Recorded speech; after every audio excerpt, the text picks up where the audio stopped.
ओम शांति।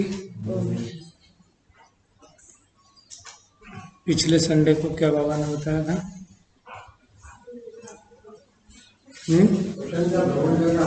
दिव्य भाग्य की रेखाएं। कितनी रेखाएं बाबा ने देखी थी? कौन कौन सी?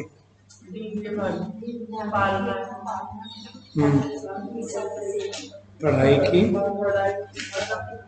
निस्वार्थ सेवा की। बाबा ने दो तरह के बच्चे देखे, एक भगवान को पहचानने वाले और दूसरे प्रयत्न कर रहे हैं, कोशिश कर रहे हैं। एक ढूंढ रहे हैं और एक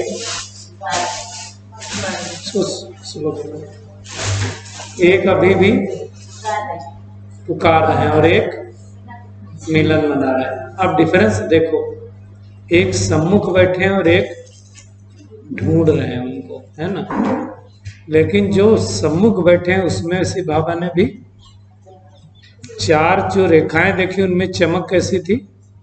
किसी की एकदम स्पष्ट है और किसी की बीच बीच में क्या होती है? धूमिल हो जाती है। किसी किसी की अखंड नहीं होती, कट जाती है बीच बीच में। इसका क्या कारण है? निश्चय नहीं और याद नहीं करना। निश्चय तो है, परंतु निश्चय की जो पराकाष्ठा होनी चाहिए, जो डिग्री होनी चाहिए, वो अलग अलग है सबकी। हलचल क्यों मच जाती है?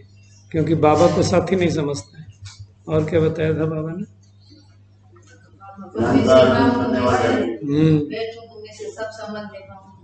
अगर सभी संबंध बाबा से हैं तो हलचल नहीं होगी। एक बाप दूसरा न कोई।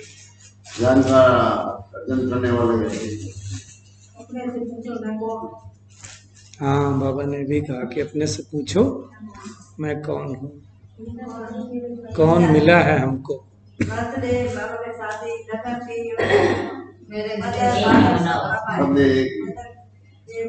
जिस दिन निश्चय हुआ कि हमको परमात्मा मिल गया, तो फिर हमारा दुनिया में लौकिक बर्थडे अलग, टीचर्स डे अलग, है ना, मैरिज डे अलग, फादर डे अलग, और यहाँ सब कुछ एक है, क्योंकि एक परमात्मा के हम बन गए। चलिए, ओम शांति। आज बाबा की 26 दिसंबर 2021 की अव्यक्त बाप दादा के रिवाइज कोर्स 17 दिसंबर 1989 की अव्यक्त वाणी है। मुरली का शीर्षक है सदा समर्थ कैसे बने। सदा समर्थ कैसे बने। एक है समर्थ और दूसरे हैं सदा समर्थ।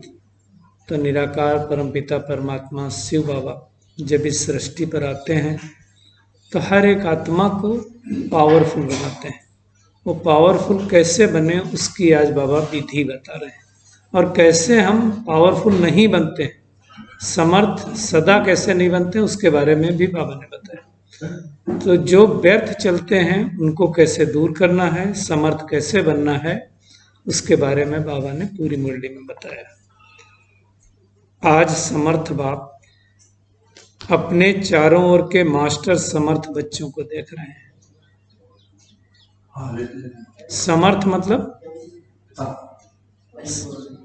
पावरफुल, जिसके पास कैपेबिलिटी है, कुछ भी कर सकता है। तो बाबा ने कहा आज समर्थ बाप अपने चारों ओर के मास्टर समर्थ बच्चों को देख रहे हैं। एक है सदा समर्थ और दूसरे हैं कभी समर्थ, कभी व्यर्थ की तरफ ना चाहते भी आकर्षित हो जाते हैं। क्योंकि जहां समर्थ स्थिति है वहां व्यर्थ हो नहीं सकता। इसको अंडरलाइन करें, जहां पर समर्थ स्थिति है वहां व्यर्थ हो नहीं सकता। संकल्प भी व्यर्थ नहीं उत्पन्न हो सकता है। अगर पावरफुल हैं तो फिर क्या होगा, कमजोरी के संकल्प आ नहीं सकते हैं। और जहां पावर नहीं है, समर्थता नहीं है, तो क्या होगा, फिर व्यर्थ चलेगा ही। बाप दादा देख रहे थे कि कई बच्चों की अब तक भी बाप के आगे फरियाद है। क्या फरियाद है कि कभी कभी व्यर्थ संकल्प याद को फरियाद में बदल देते हैं। फरियाद क्या होता है, हाथ फैलाना। बाबा से हम कोई वैसी चीज नहीं मांगते जो दुनिया मांगते हैं, लेकिन क्या मांगते हैं, थोड़ा सा बाबा योग अच्छे से लगा दो, थोड़ा सा शांति दे दो, थोड़ा सा सुख दे दो, थोड़ा एक घर वाले ज्ञान में आ जाए ना तो सब ठीक हो जाए। ये क्या है, फरियाद है। भगवान के सामने भी क्या है, फरियाद है। तो बाबा कहते हैं कभी कभी व्यर्थ संकल्प याद को फरियाद में बदल देते हैं। चाहते नहीं लेकिन आ जाते हैं। फिर बाबा को क्या कहेंगे, सब कुछ ठीक है। एक ये ज्ञान में चलने लगे ना अगर हमारे, तो सब ठीक हो जाए, है ना। तो ये क्या हो गई, फरियाद। बाबा कहते हैं विकल्पों की स्टेज को तो मेजॉरिटी समय तक समाप्त कर लिया। विकल्प क्या है, नेगेटिव संकल्प, है ना, इसके बारे में कुछ और सोचना, वो बाबा ने कहते हैं मेजॉरिटी ने समाप्त कर दिया, फिनिश कर दिया। लेकिन व्यर्थ देखना, व्यर्थ सुनना और सोचना, व्यर्थ समय गंवाना, इसमें फुल पास नहीं है। क्या कहा बाबा ने, व्यर्थ देखना, सोचना, बोलना और व्यर्थ समय गंवाना, इसमें फुल पास नहीं है। ऐसा करते हैं हम कभी, 2 मिनट के लिए व्हाट्सएप पे बैठ जाते हैं, कितना टाइम चला जाता है। सब कुछ व्यर्थ नहीं है व्हाट्सएप पे, लेकिन समर्थ भी सब कुछ नहीं है ना। एक स्टेटस देखने लगे कितने स्टेटस खुल जाते हैं, होता है कि नहीं होता है। तो बाबा क्या कहता है, व्यर्थ समय गंवाना इसमें फुल पास नहीं। क्यों, क्योंकि अमृत बेले से सारे दिन की दिनचर्या में अपने और मन और बुद्धि को समर्थ स्थिति में स्थित करने का प्रोग्राम सेट नहीं करते, इसलिए अपसेट हो जाते हैं। अपसेट होने का कारण क्या बताया बाबा ने, अमृत बेले से सारे दिन की दिनचर्या अपने मन और बुद्धि को समर्थ स्थिति में स्थित करने का प्रोग्राम सेट नहीं करते। मतलब मन और बुद्धि को भी हमें क्या करना है, सारे दिन उसको सेट करना है। बाबा कहते हैं जैसे अपने स्थूल कार्य के प्रोग्राम को दिनचर्या प्रमाण सेट करते हो, ऐसे अपनी मनसा समर्थ स्थिति का प्रोग्राम सेट करेंगे तो स्वतः ही कभी अपसेट नहीं होंगे। दिन की दिनचर्या बनी सबकी, कब क्या करना है, बन सकती है, अलग बात है, बनी है कि नहीं। सवेरे जैसे आप दुनिया में भी देखो, खास करके जो वीआईपी लोग होते क्या करते हैं, मिनट टू मिनट प्रोग्राम।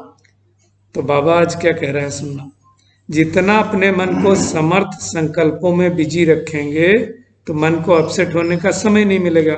आजकल की दुनिया में बड़ी पोजीशन वाले, जिन्हों को वीआईपी, आईपी या वीआईपी कहते हैं, आईपी मतलब इम्पोर्टेंट पर्सन और वीआईपी मतलब वेरी इंपॉर्टेंट पर्सन, वो सदा अपने कार्य की दिनचर्या को समय प्रमाण सेट करते हैं। तो आप कौन हो, वीआईपी हो, वीवीआईपी हो?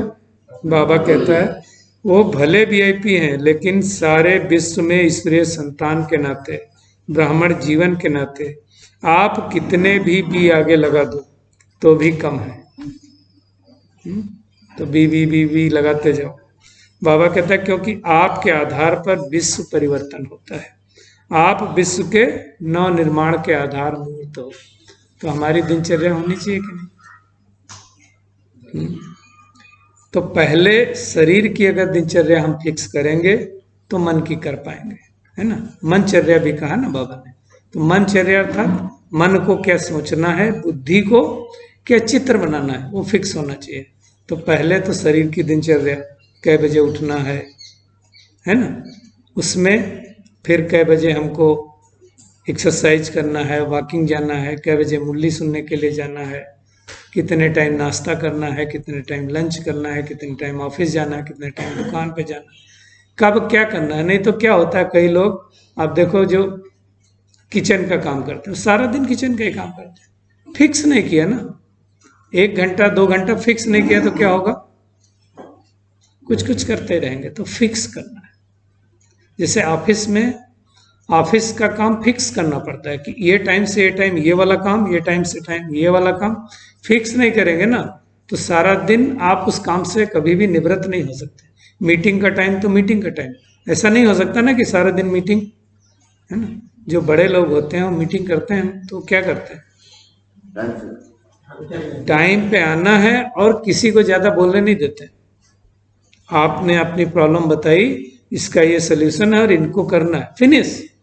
कोई डिस्कशन नहीं उधर, क्योंकि डिस्कशन करेंगे तो क्या होगा, waste of time, waste of energy, waste of money. नहीं करना।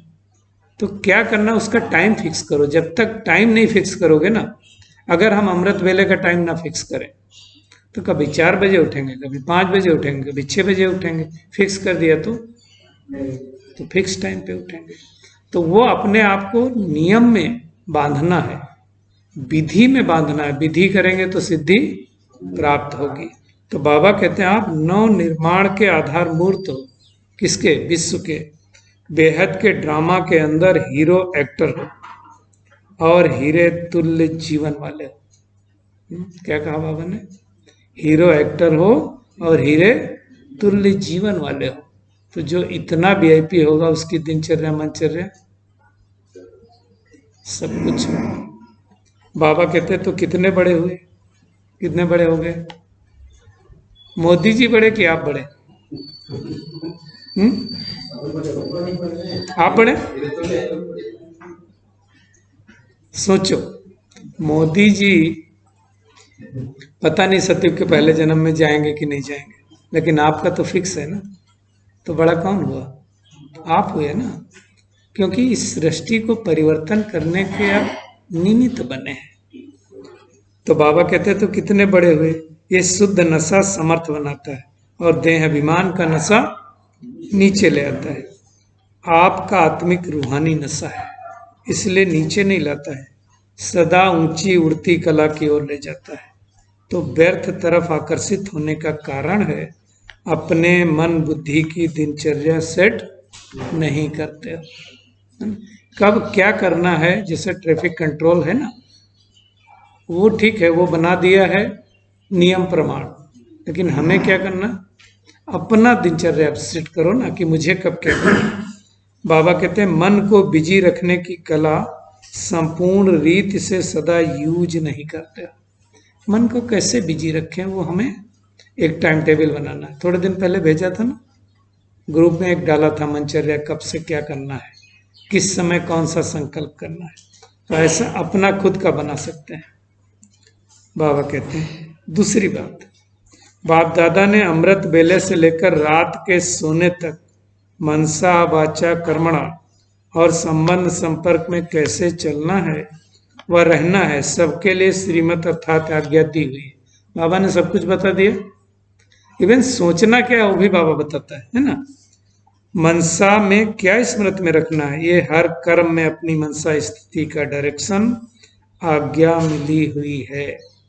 और आप सब आज्ञाकारी बच्चे हो ना, वो बन रहे हो, बताओ, हो या बन रहे हो?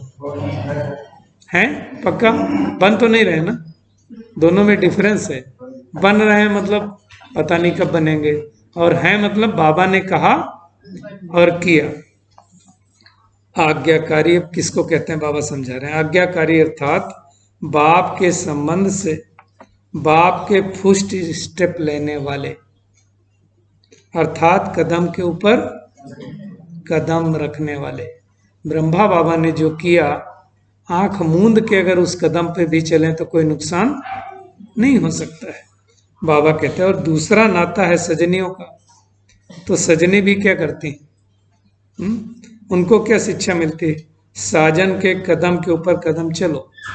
जब सगाई होती है, शादी होती है, पंडित जी क्या बोलते हैं, पति के साथ पूरा चलना, वो जो कहेगा वही करना, क्योंकि पति परमेश्वर है।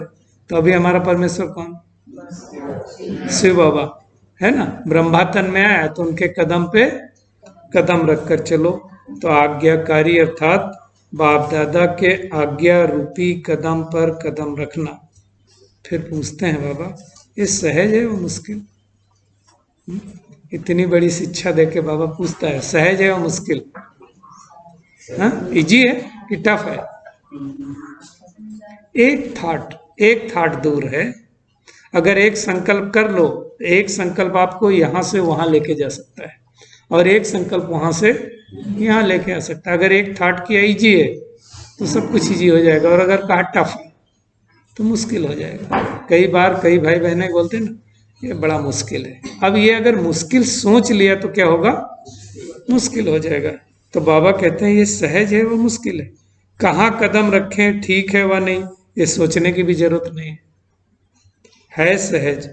लेकिन सारे दिन में चलते चलते कोई ना कोई आज्ञाओं का उल्लंघन हो जाता है, इसलिए मुश्किल लगता है। बाबा ने कहा उसकी आज्ञा का हमने उल्लंघन किया तो क्या होगा, मुश्किल हो जाएगा। बातें छोटी छोटी होती लेकिन अवज्ञा होने से थोड़ा थोड़ा बोझ इकट्ठा हो जाता है। जैसे ज्ञान जब हम सुनते हैं तो थोड़ा थोड़ा ज्ञान होकर के क्या होता है, हम मास्टर ज्ञान सागर बन जाते हैं। वैसे अवज्ञाओं का भी बोझ छोटा छोटा होके बड़ा हो जाता है। तो बाबा कहता है आज्ञाकारी को सर्व संबंधों से परमात्म दुआएं मिलती हैं। जो आज्ञा पर चलेगा उसको क्या मिलेगा, बाबा की दुआएं मिलेंगी। बाबा कहते हैं नियम है, साधारण रीत भी कोई किसी मनुष्य आत्मा के डायरेक्शन प्रमाण हाँ जी कह करके कार्य करते हैं, तो जिसका कार्य करते हैं उसके द्वारा उसके मन से दुआएं जरूर मिलती हैं।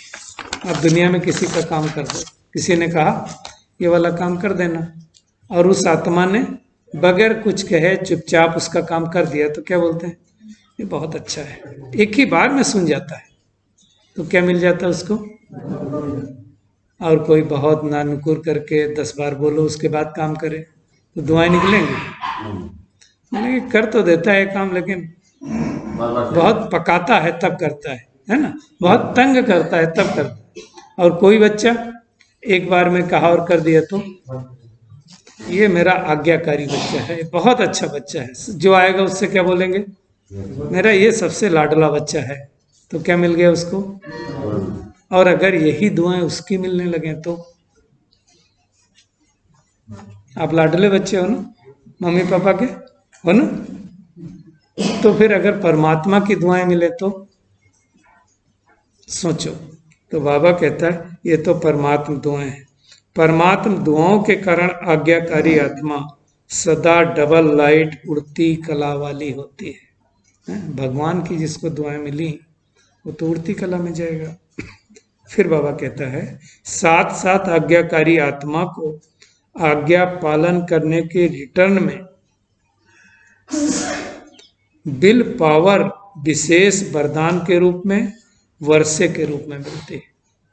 परमात्मा दुआओं के साथ साथ क्या मिल गया, विल पावर मिल गई उस कार्य को करने की और वरदान मिल गए।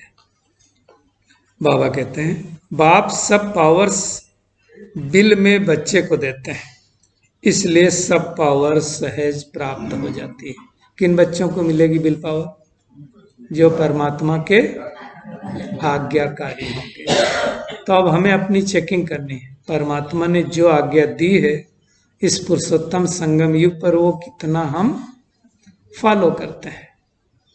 बाबा कहते हैं तो ऐसे बिल पावर प्राप्त करने वाली आज्ञाकारी आत्मा वर्षा, वरदान और दुआएं ये सब प्राप्तियां कर लेती है, जिस कारण सदा खुशी में नाचते वाह वाह के गीत गाते उड़ते रहते हैं, क्योंकि उनका हर कर्म उनको प्रत्यक्ष फल प्राप्त कराता है।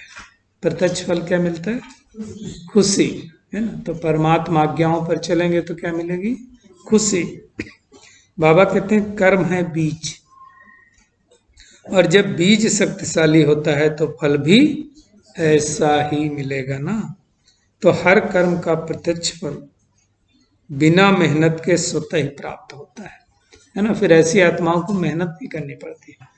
जो आत्मा परमात्मा दुआओं में पल रही होगी, परमात्मा वरदानों से सज रही होगी, उसको क्या होगा, उसको मेहनत पड़ेगी क्या, नहीं।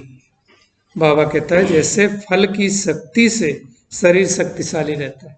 दुनिया में जब बीमार होते हैं तो डॉक्टर क्या कहता है, इसको फल खिलाओ, है ना। खाना नहीं देना, क्या करना, फल खाओ।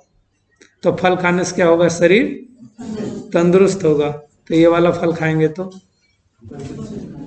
तंदुरुस्त रहेंगे, मन दुरुस्त रहेगा। तो बाबा कहता है जैसे फल की शक्ति से शरीर शक्तिशाली रहता है, ऐसे कर्म के प्रत्यक्ष फल की प्राप्ति के कारण आत्मा सदा समर्थ होती है, रहती है। तो सदा समर्थ रहने का दूसरा आधार है सतः, सदा और सतः आज्ञाकारी बनना। अंडरलाइन कर लो, किसी भी क्षेत्र में आपको आगे बढ़ना है तो क्या करना है, आज्ञाकारी। ऑफिस में भी हम देखते हैं जो एक बार कहने से कर देते हैं ना, उसका कोई प्रॉब्लम भी होता है तो बॉस लोग क्या करते हैं, उसका ध्यान रखता है कि ये तो बहुत आज्ञाकारी है, इसका नुकसान नहीं होना चाहिए। तो हमें भी क्या करना है, आज्ञाकारी बनना है। और आज्ञाकारी बच्चे को फायदा भी बहुत होता है। जो सुनता है ना, बाप का कहना मानता हो, बाप उसको अलग से भी कुछ कुछ देता रहता है, नहीं देता रहता है। माँ क्या करेगी, 5 चीजें होंगी तो बच्चे तो सब हैं, वो सबको देगी, लेकिन जो आज्ञाकारी होगी उसके लिए अपने हिस्से का भी उसको दे देगी, है ना। तो बाबा भी क्या करेगा, आज्ञाकारी बच्चों को, वो पहले जन्म में जाने वाला ना, थोड़ा सा तुमको भी दे देगा, है ना। तो बाबा कहता है उसका आधार है स्वतः और स्वतः आज्ञाकारी बनना। स्वतः आज्ञाकारी बनना मतलब मेहनत नहीं करनी पड़े, स्वाभाविक रीत से हम आज्ञाकारी हैं ही। बाबा कहता है ऐसी समर्थ आत्मा सदा सहज उड़ते हुए अपनी संपूर्ण मंजिल बाप के समीप स्थिति को प्राप्त करती है। तो व्यर्थ तरफ आकर्षित होने का कारण क्या हुआ, अवज्ञा। और समर्थ के तरफ जाने का कारण क्या है, आज्ञा। बड़ी बड़ी अवज्ञाएं नहीं करते। बाबा ने क्या कहा, बड़ी बड़ी अवज्ञाएं तो नहीं करते। बाबा के बन गए तो रोड पे खड़े होके जोर जोर से नहीं बोलेंगे। क्या करते हैं, छोटी छोटी हो जाती है। जैसे मुख्य पहली आज्ञा है पवित्र बनो, कामजीत बनो। इस आज्ञा को पालन करने में मेजोरिटी पास हो जाते हैं। बड़ी बड़ी बाबा ने श्रीमत दी है तो उसमें तो पास हो जाते हैं। भोली भोली माताएं भी इसमें पास हो जाती हैं। माताओं को बाबा भोला क्यों बोलते हैं? क्यों बोलते हैं? सहज रीत से परमात्मा की बन जाते हैं, है ना। बाबा ने ज्ञान सुनाया, ज्यादा दिमाग नहीं चलाया, ज्ञान सही है नहीं है, बाबा बाबा बस करते रहते, इसलिए बाबा भोला बोलता है। जो बात दुनिया संभव समझती उसमें पास हो जाते हैं। लेकिन उनका दूसरा भाई कौन है? क्रोध। उसमें कभी कभी आधा फेल हो जाते हैं। मेजोरिटी क्या होता है, बाबा के बच्चे क्रोध में फेल हो जाते हैं। क्यों फेल हो जाते हैं? बाबा कहते हैं फिर होशियार भी बहुत हैं। कई बच्चे कहते हैं क्रोध नहीं किया, बाबा जब पूछते हैं तो कहते हैं क्रोध नहीं करते, हाथ उठवाते हैं ना बाबा, क्रोध तो नहीं आता, तो कहते हैं क्रोध नहीं करते, लेकिन थोड़ा रोब तो दिखाना ही पड़ता है। सेवा नहीं करते हैं, लोग सुनते नहीं, तो रोब दिखाना पड़ता है। क्रोध नहीं आता, थोड़ा रोब रखता हूं। रोब क्या होता है? रोब क्या होता है? हैं? क्रोध हुआ मतलब बहुत गुस्से से किसी को कुछ दिखा देना, और रोब हुआ ये वाला काम कर लो नहीं तो देख लेना। फिर प्यार से ही बोला, लेकिन अभी मैं ज्ञान में चलता हूं ना, इसलिए कुछ बोलता नहीं हूं, देख लेना। तो ये क्या है? रोब दिखाने का, है ना। जब असंभव को संभव कर लिया तो ये तो उसका छोटा भाई है, तो इसको आज्ञा कहेंगे, वो अवज्ञा क्या कहेंगे? आंख दिखाना किसी को। बाबा कहते हैं इससे भी छोटी अवज्ञा। अब और छोटी अवज्ञा बच्चे क्या करते हैं? देखो बाबा के पास सबका लेखा जोखा है। इससे भी छोटी अवज्ञा, अमृत बेले का नियम आधा पालन करते हो। उठ करके बैठ तो जाते हो, लेकिन बाप की आज्ञा है उस विधि से सिद्धि को प्राप्त करते हो? पूछता है बाबा। शक्तिशाली स्थिति होती है, स्वीट साइलेंस के साथ साथ निंद्रा की साइलेंस भी मिक्स हो जाती है। क्या कहा बाबा ने? स्वीट साइलेंस के साथ साथ फिर सवेरे सवेरे उठ के अमृत बेले, और जब 4 बजे उठे साइलेंस में चले गए, कब 5:30 बजा पता ही नहीं चला। फिर क्या बोलते? बहुत अच्छा योग लगा आज। तो कौन सी साइलेंस में चले गए? निंद्रा की साइलेंस में चले गए। बाप दादा अगर हर एक को अपने सप्ताह की टीवी दिखाए तो बहुत मजा आएगा देखने में। बाबा अगर वो टीवी दिखाए तो कोई तो ऐसे जुटका कर रहा होगा, कोई ऐसे कर रहा होगा, कोई ऐसे होगा। एक काम करो, एक दिन वो टीवी में ऑन करके रख दो, मैं मोबाइल में। एक मोबाइल से योग करो, दूसरे में ऑन करके रख दो, फिर देखो हम क्या करते हैं। खुद ही देखो सवेरे, तो बाबा भी ऊपर से देखता होगा क्या कर रहा है ये बच्चा। तो बाबा कहता फिर देखने में मजा आएगा। तो आधी आज्ञा मानते हो, नेमी नाथ बन जाते हो। नियम प्रमाण हमें उठना है तो 4 बजे उठ के बैठ गए, और अगर ऑनलाइन जुड़ना है तो जोड़ के भी बैठ गए, दिखाई दे रहा है हम जुड़ गए। अब एक्चुअल क्या कर रहे हैं वो किसको मालूम? हमको मालूम या बाबा की टीवी में आता है ना। तो बाबा कहते हैं नेमी नाथ बनते हो। नेमी नाथ समझते हो ना? नियम प्रमाण करना है, पूनम भरना है तो जाना है बस। अब वहां क्या सोच रहे हैं, बिजनेस के बारे में सोच रहे हैं, घर के बारे में, वो नहीं सोचना। तो ऐसे नेमीनाथ बन के अमृत बेला उठ तो गए, लेकिन वो अनुभूति नहीं हुई। बाबा कहता है लेकिन सिद्धि स्वरूप नहीं बनते हो। इसको क्या कहेंगे? ऐसी छोटी छोटी आज्ञाएं हैं या अवज्ञा है, क्या कहेंगे? जैसी आज्ञा है किसी भी आत्मा को न दुख दो न दुख लो, इसमें भी दुख देते नहीं हो, लेकिन ले तो लेते हो ना। क्या करें, ये ऐसा बोल दिया तो मन खराब हो गया, है ना। व्यर्थ संकल्प चलने का कारण ही है यह है, व्यर्थ दुख लिया, दिया नहीं। बाबा के बच्चे हैं तो दुख तो दे ही नहीं सकते किसी को, लेकिन अगर सामने वाले ने दिया तो क्या कहेंगे? तुम इतना सुनाओगे फिर हम तुम्हारे बारे में अच्छा सोचेंगे, किसी आत्मा को आपने कुछ कहा, चलो अच्छी बातें कही, ज्ञान की बातें कही कि तुम इतने दिन से कर नहीं रहे हो, अमृत बेला भी ठीक से नहीं करते हो, ये करो ये करो ये करो, तो हम क्या क्या कहेंगे उसको? अपना देखो पहले, तुम समर्थ बने हो क्या, है ना? तो बाबा क्या कहता है, फिर उन्होंने वो कह दिया तो उसको कह करके हम क्या फील करते हैं? दुखी हो जाते हैं, परेशान हो जाते हैं। इसलिए बाबा क्या कहते हैं, व्यर्थ दुख लिया, सुन लिया तो दुखी हुए, सुनी हुई बात न चाहते भी मन में चलती, ये क्यों कहा, ये ठीक नहीं कहा, ये नहीं होना चाहिए। मन में अगर ये संकल्प चला कि इस आत्मा ने मुझे क्यों कहा, इस आत्मा ने मुझे ऐसा क्यों बोला, दुखी होने के 5 शब्द दादी गुलजार हमेशा सुनाती थी ना, कौन कौन से? क्या, क्यों, कब, कैसे, कहाँ। बस आप बहुत दुखी होते हो, आपका बच्चा बाहर जाता हो, कहाँ गए थे भाई, क्यों गए थे, क्या किया वहां, कैसे गए थे, तो क्या होगा, फिर हम चलते रहेंगे। तो बाबा कहते हैं ये नहीं होना चाहिए। व्यर्थ सुनने देखने की आदत मन को 63 जन्मों से है, हमारी आदत बन गई ना देखने की। व्यर्थ सुनने देखने की आदत 63 जन्मों से है, इसलिए अभी भी उस तरफ आकर्षित हो जाते हैं।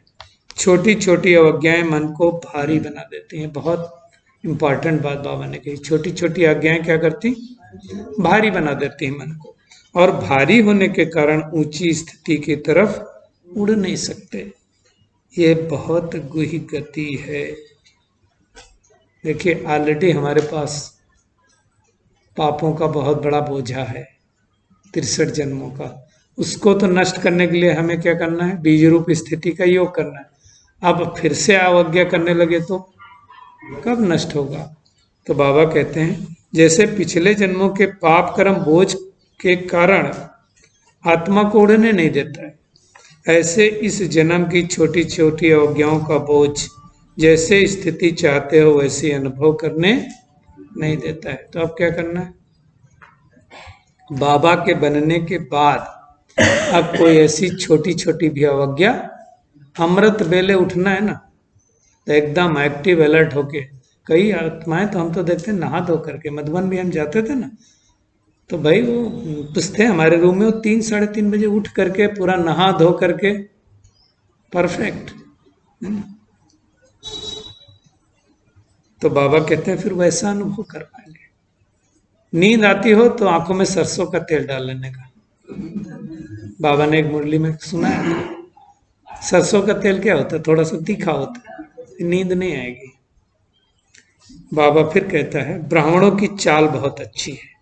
बाप दादा पूछते हैं कैसे हो, तो सभी क्या कहेंगे, बहुत अच्छे हैं, ठीक हैं। फिर बाबा, बाबा तो होशियार है, फिर क्या पूछेगा, फिर जब पूछते हैं कि जैसी स्थिति होनी चाहिए वैसी है, तो क्या बोलेंगे, तो चुप हो जाते हैं। किसी को बोलो सब ठीक चल रहा है, हाँ हाँ बहुत अच्छा है, फिर पूछो जैसा पुरुषार्थ करना चाहिए वैसा है, तो क्या कहेंगे। इस कारण ये अवज्ञाओं का बोझ सदा समर्थ बनने नहीं देता है।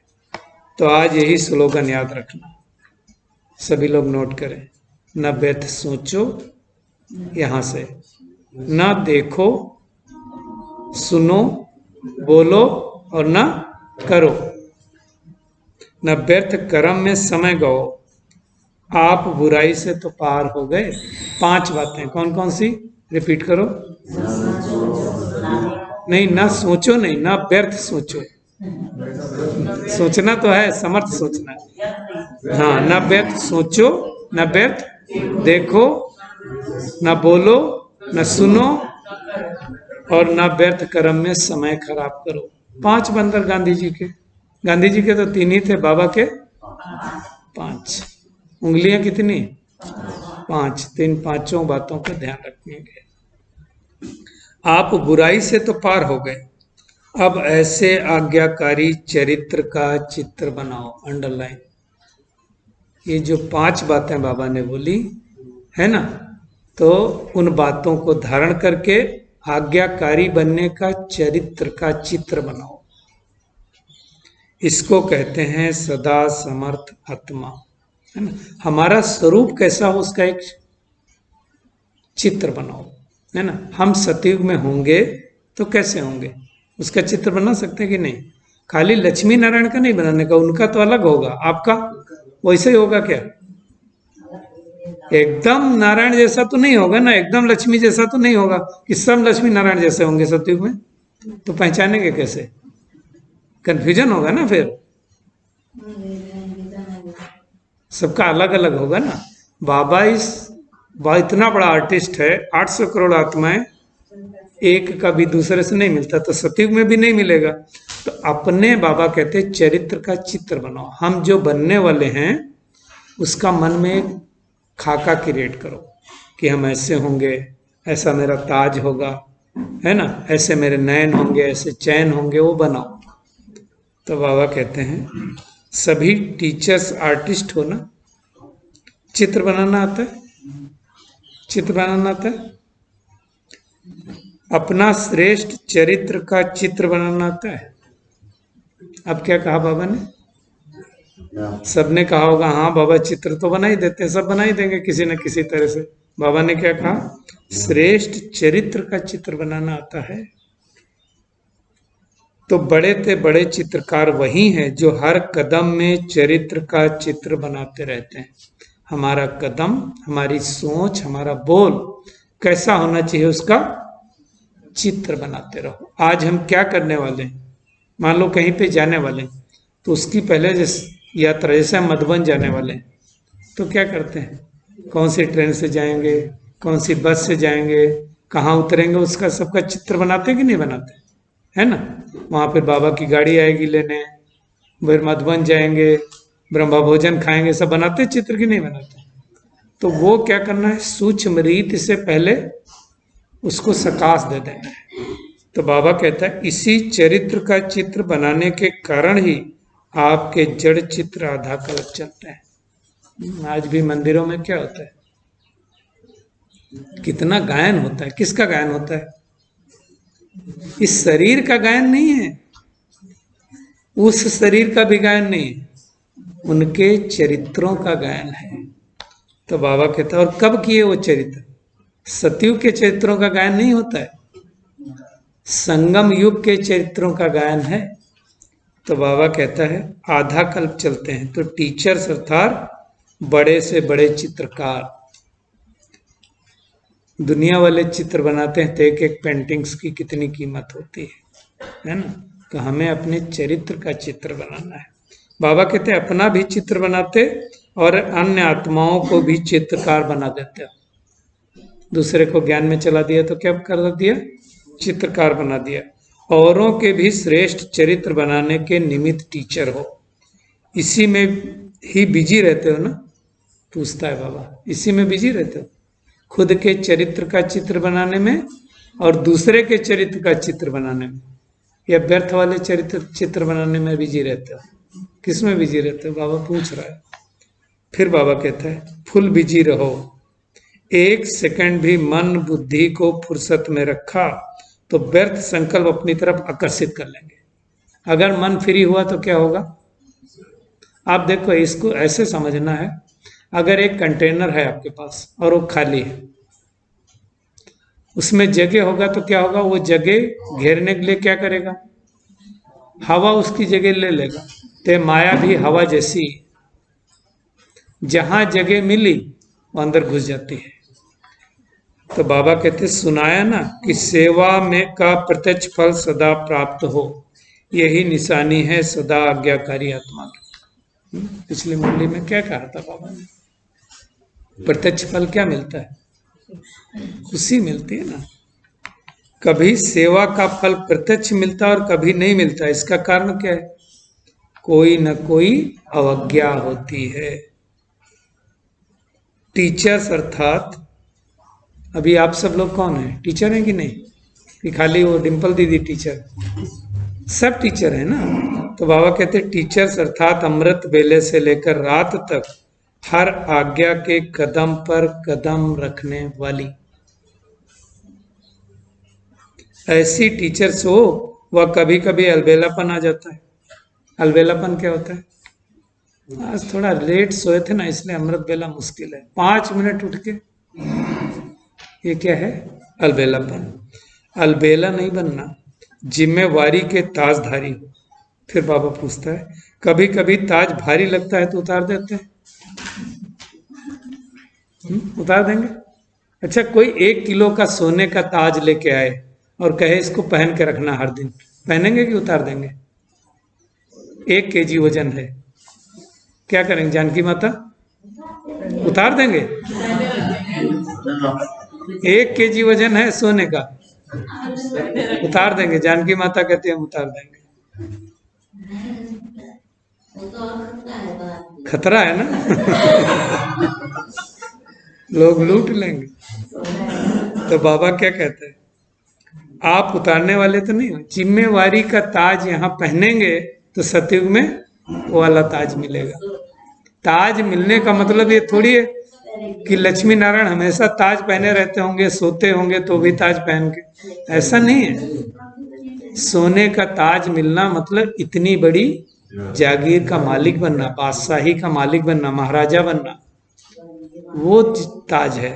तो बाबा कहते हैं आप उतारने वाले तो नहीं हो, सदा आज्ञाकारी माना, सदा जिम्मेवारी के ताजधारी। ये ताज पहनना है अभी संगम युग पर, वो वाला पहनेंगे तो लूट ही लेंगे लोग। तो बाबा कहते हैं टीचर्स तो सब हैं, लेकिन इसको कहते हैं योग्य टीचर, योगी टीचर। कैसे टीचर बनना है? योग्य और योगी, है ना? योग लगाने वाले नहीं, सदा योग लगाई हो। तो बाबा कहता है टीचर्स कभी कंप्लेन नहीं कर सकती। कर सकती क्या? औरों को कंप्लीट करने वाली हो, कंप्लेन करने वाली नहीं। हम कंप्लेन करेंगे तो कंप्लीट बोल सकते हैं हमारा योग नहीं लगता है, हमें अमृत बेला नींद आती। तो अगर तुम्हें नींद आती है तो जिसको कराओगे उसका क्या होगा, है ना? तो बाबा कहता है कभी ऐसे पत्र तो नहीं लिखती हो ना, क्या करें, हो गया, होना तो नहीं चाहिए। क्या करें, आज तो पुरुषार्थ ठीक से हुआ नहीं, है ना? बाबा कहते हैं वो तो समाप्त हो गया ना, सुनाया था ना, पत्र लिखो जरूर, मधुबन में पत्र जरूर भेजो। परंतु कैसा पत्र भेजने के लिए बाबा ने कहा? कितनी बार बाबा ने कहा? मैं सदा ओके हूँ, ओके नहीं, सदा ओके। बस ये 2 लाइन लिखो, पढ़ने वालों को भी टाइम नहीं, फिर कंप्लेन करते कि पत्र का उत्तर नहीं आया। अब 5 पेज का लंबा चौड़ा लिख दिया, कौन पढ़ेगा? तो बाबा ने क्या कहा था एक मूल्य में, राम कथा नहीं लिखो। दुनिया में भी नहीं लोग बोलते हैं क्या राम कथा लेके तुम बैठ गए? इसका मतलब राम की जो कथा है वो क्या है? बड़ी लंबी चौड़ी और बड़ी दुखदाई है ना? तो वो लेके नहीं बैठो। बाबा क्या कहता है, वास्तव में आप सबके पत्रों का उत्तर बाप दादा रोज की मुरली में देता ही है। हमारे जब प्रश्न होते हैं तो अगले दिन क्या होता है, मुरली में बता ही देता है बाबा। आप लिखेंगे ओके, और बाप दादा ओके के रिटर्न में कहते हैं याद, प्यार और नमस्ते, बस खत्म। तो ये रिस्पॉन्ड हुआ ना। समय को भी बचाना है ना, सेवा समाचार भी 60 में लिखो। तो समय की भी इकोनॉमी, कागज की भी इकोनॉमी, पोस्ट की भी इकोनॉमी। तो मुरली उस समय की है जब ऐसा थोड़ी होता था कि व्हाट्सएप की खट से पहुंच गया। उस टाइम क्या होता था, पोस्ट कार्ड पोस्ट ऑफिस से लाना पड़ता था, पेन लेना पड़ता था, बैठ के लिखना पड़ता था, फिर पोस्ट करने जाना पड़ता था, फिर 1 हफ्ते बाद पहुंचेगा, डाकिया देगा, फिर बाबा पढ़ेगा, फिर रिप्लाई करेगा। तो कितने दिन लगते होंगे? 15 दिन, महीने भर तो लगते होंगे आजकल। इसलिए बाबा ने भी आजकल स्टार्ट कर दिया, बटन दबाओ परमधाम में पहुंच जाएगा आपका लेटर, है ना? तो बाबा क्या कहता है, कागज की भी इकोनॉमी, समय की भी इकोनॉमी, पोस्ट की भी इकोनॉमी हो सकती है ना। पत्र 3 पेज में भी लिखा जा सकता है। कोई को विस्तार से लिखने का डायरेक्शन मिलता तो भले लिखो, है ना? लेकिन 2 लाइन में भी अपनी गलती की क्षमा ले सकते हो, छिपाओ नहीं, लेकिन क्या करो, 60 में लिखो। कितने पत्र लिखते हैं जिनका कोई सार होता ही नहीं है ना? दुनिया भर की कहानी लिख दी तो कौन पढ़ेगा? बाप को कहो मेरा एक काम कर लो, मेरे को ठीक कर दो, मेरा धंधा ठीक कर दो, मेरी पत्नी को ठीक कर दो, और मेरे पति को ज्ञान में ले आओ बाबा, बस सारा काम हमारा ठीक हो जाएगा। ऐसे पत्र एक बार नहीं 10 बार भेजते हैं बच्चे, है ना। बाबा के कमरे में बैठ के क्या लिख के आते हैं? इनको इनको ज्ञान में ला देना, इनको इनको कर देना, वही लिखते हैं ना, वही बाबा बता रहा है, उसको सब पता है। बाबा कहते हैं एक बार नहीं 10 बार भेजते हैं, तो अब इकोनॉमी के अवतार बनो और बनाओ। फिर बाबा ने कहा अच्छा, सभी को ये मेला अच्छा लगता है ना। दुनिया वाले कहते हैं 2 दिन का मेला, और आपका 4 दिन का मेला है। सभी को पसंद है ना ये मेला, मधुबन का मेला पसंद है ना, अच्छा लगता है, बार बार जाने को मन करता है कि नहीं? तो जिनको चांस मिलता है वो चले जाते हैं फिर से। बाबा कहते हैं अच्छा, याद प्यार है बाबा का, चारों ओर के सदा समर्थ आत्माओं को, चारों ओर के सदा समर्थ आत्माओं को, सदा हर कदम में आज्ञाकारी रहने वाले आज्ञाकारी बच्चों को,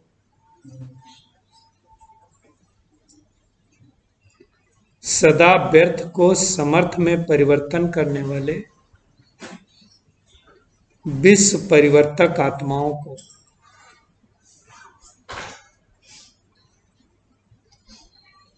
सदा अपने चरित्र के चित्रकार बच्चों को, समर्थ बाप दादा का याद प्यार और नमस्ते। हम रूहानी बच्चों की रूहानी बाप दादा को याद प्यार और नमस्ते नमस्ते नमस्ते, सदा रहो नमस्ते नमस्ते। ओम शांति। ये बाबा की मुख्य मुरली।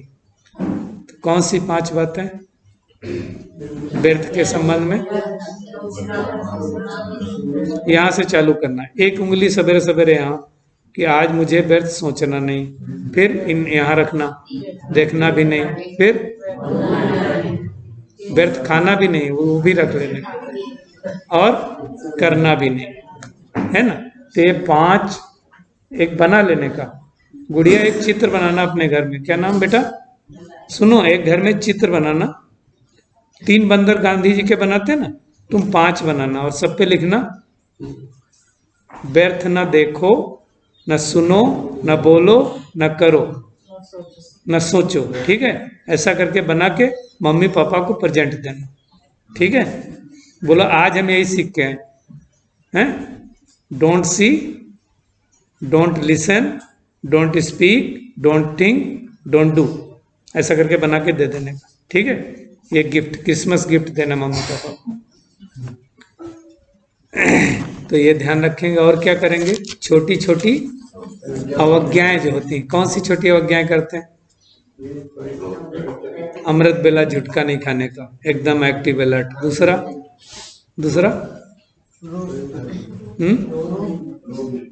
रोब नहीं दिखाने का, गुस्सा नहीं करते हैं तो रोब दिखाने का।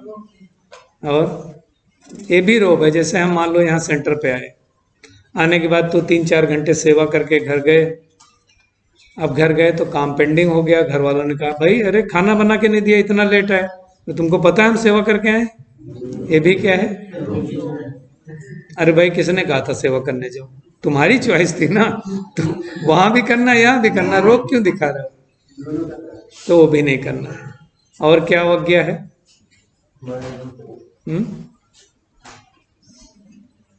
और क्या अवज्ञा है? मनचर्या न बनाना, दिनचर्या शरीर की बनाना और मन की मनचर्या बनाना। तो आज सब लोग अपना टाइम टेबल बनाएंगे, खुद अपना बना। देखो हम क्या होता है, दूसरा बना के देता है ना, तो हम फिट नहीं होते हैं उसमें। ठीक है, दूसरा की एक रूपरेखा लो, अपना खुद का बनाओ ना। मेरे को इतने बजे उठना है, इतने बजे नहाना है, इतने बजे जो बनाओ उस पर करके देखो, फिर थोड़े दिन बाद क्या होगा, ऑटोमेट में आ जाएगा, है ना, ऑटोमेटिक हो जाएगा। बाबा ने कहा था ना अभी थोड़े दिन पहले वरदान में, क्या करो, ऑटोमेटिक कर दो, तो ऑटोमेटिक वो संकल्प चलते रहे, तो वो करो।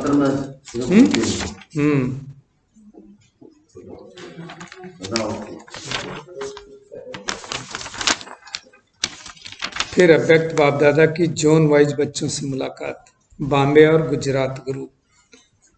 बेहद के बाप के अर्थात बेहद के मालिक के बालक हैं, ऐसे समझते हो? बालक सो मालिक होता है, इसलिए बाप दादा बच्चों को मालेकम सलाम कहते हैं। किसी मुस्लिम भाई को पूछो, अर्थ नहीं मालूम होगा, बाबा बताते हैं। मालेकम मतलब मालिक बनने वाले, उसको परमात्मा क्या करता है? सलाम करता है। बेहद बाप के बेहद के वर्षे के बालक सो मालिक हो, तो बेहद के वर्षे की खुशी में खुशी भी बेहद होगी ना। बाप बच्चों को अपने से भी आगे रखते हैं। कल बाबा ने क्या कहा था? कहाँ बिठाता है बाबा? तो विश्व के राज का अधिकारी बच्चों को बनाते हैं, खुद तो नहीं बनते ना। बाबा बनता है क्या? तो वर्तमान और भविष्य दोनों अधिकार मिल गए और दोनों ही बेहद हैं। दोनों के अधिकार क्या हैं? बेहद हैं।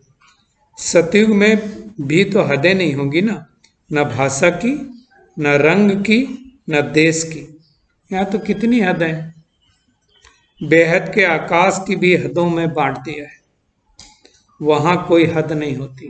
वहां भाषा सबकी एक, रूप रंग देश काल सब कुछ एक होगा, राज्य ही एक होगा। तो बाबा कहते बेहद का राजभाग हो गया, लेकिन बेहद का राजभाग प्राप्त करने वालों को पहले इस समय अपनी देह की हद से परे जाना पड़ेगा। क्या करना पड़ेगा? देह की हद से परे। अगर देहभान की हद से निकले तो और सभी हद से निकल जाएंगे।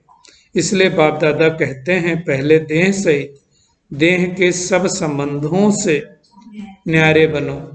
पहले देह फिर देह के संबंधी। तो इस देह की भान की हद से निकले हो?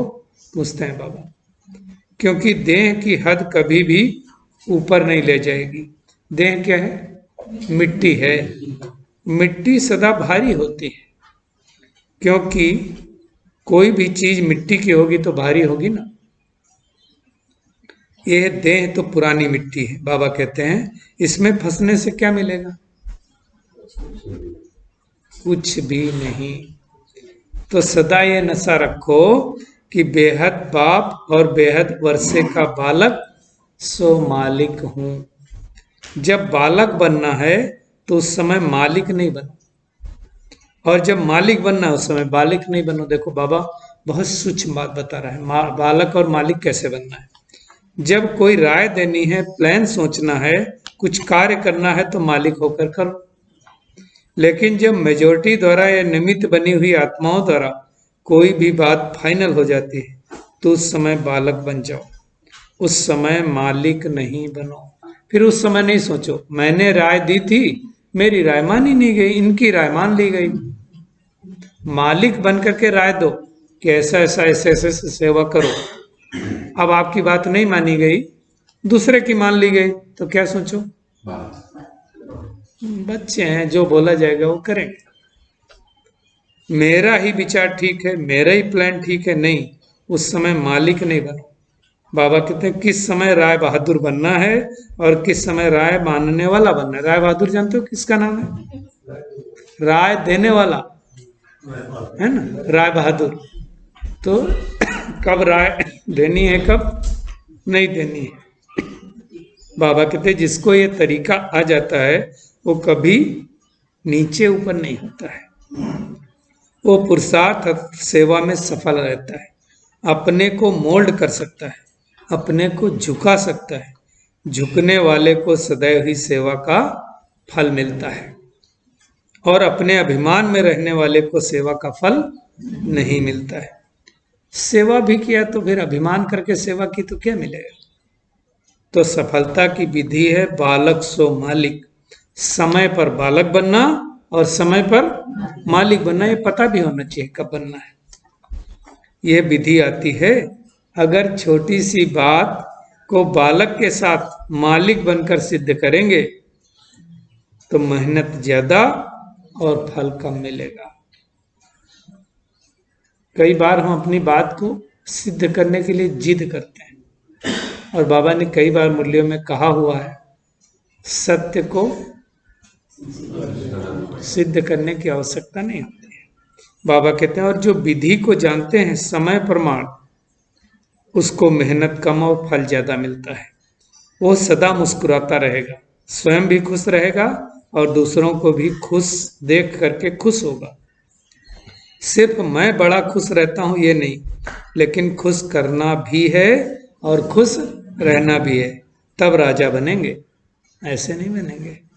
अपने को मोल्ड करेंगे तो गोल्डन एज का अधिकार जरूर मिलेगा। अच्छा, फिर बाबा का वरदान है, स्थूल और सूक्ष्म दोनों रीति से, स्थूल और सूक्ष्म दोनों रीति से स्वयं को बिजी रखने वाले माया जीत विजयी भव। बाबा कहते हैं स्वयं को सेवाधारी समझ अपनी रुचि उमंग से सेवा में बिजी रहो, तो माया को चांस नहीं मिलेगा। जो संकल्प से, बुद्धि से, चाहे स्थूल कर्मणा से फ्री रहते हो तो माया चांस ले लेती है। लेकिन स्थूल और सूक्ष्म दोनों ही रीति से खुशी खुशी सेवा में बिजी रहो तो खुशी के कारण माया सामना करने का साहस नहीं कर सकती। इसलिए स्वयं ही टीचर बन बुद्धि को बिजी रखने का डेली प्रोग्राम बनाओ। आज बाबा ने मुरली में भी कहा, वरदान में भी यही कहा, तो माया जीत विजयी बन जाएंगे। क्या करना है? तन का भी प्रोग्राम बनाना है और मन का बनाना है। स्लोगन है, निश्चय और फलक से कहो बाबा मेरे साथ है तो माया समीप नहीं आ सकती है। निश्चय और फलक से कहो बाबा मेरे साथ है तो माया समीप आ नहीं सकती। अच्छा, ओम शांति। तो आज भी नीचे से ट्रिप नहीं हुआ ना, तो आज भी सभी सेवा में जाएंगे और 2 बजे से सेवा होगी और कल से राजयोग कोर्स रखा हुआ है। तो अभी तो शाम को 6:30 बजे से ही रखा है, क्योंकि दिन में समय नहीं होगा, तो वो पूरा वीक के लिए रहेगा। बहुत सारे लोग मधुबन जा रहे होंगे ना, तो जो जो आपके परिचित हैं उनको कोर्स के लिए बोल सकते हैं, वहाँ जाके कर सकते हैं, है ना। तो आज भी सबको सेवा में आना है, जो जो कल आए थे, और जो नहीं आए थे वो भी आ सकते हैं, कोई मना नहीं है बाबा की। तो सेवा करनी है और लोगों को ले करके आना है। जिनका मायका है वो तो ज़्यादा लोगों को लेके आएंगे। चलिए अभी बाबा की याद में ठीक है।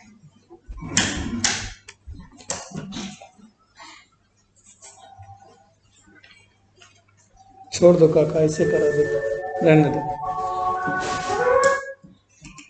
देखना अपने आप को, अपने स्वरूप को देखें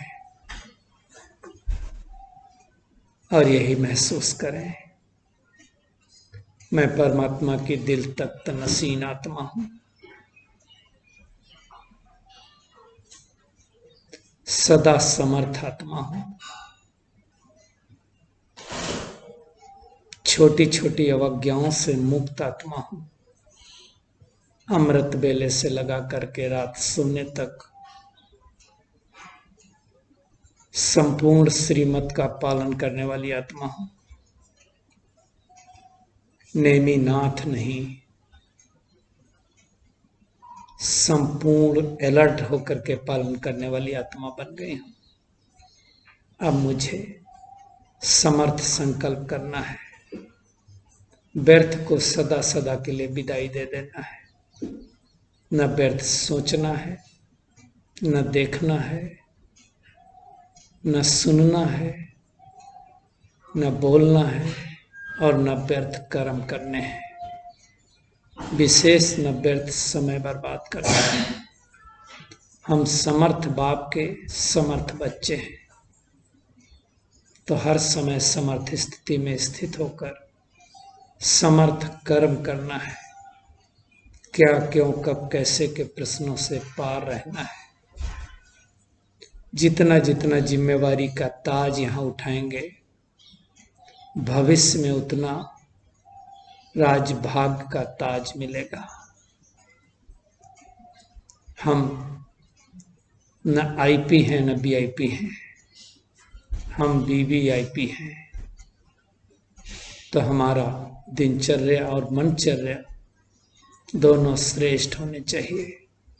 एक एक मिनट का हमारा मन का प्रोग्राम बनना चाहिए, जिससे मैं आत्मा समर्थ बनकर समर्थ दुनिया में जा करके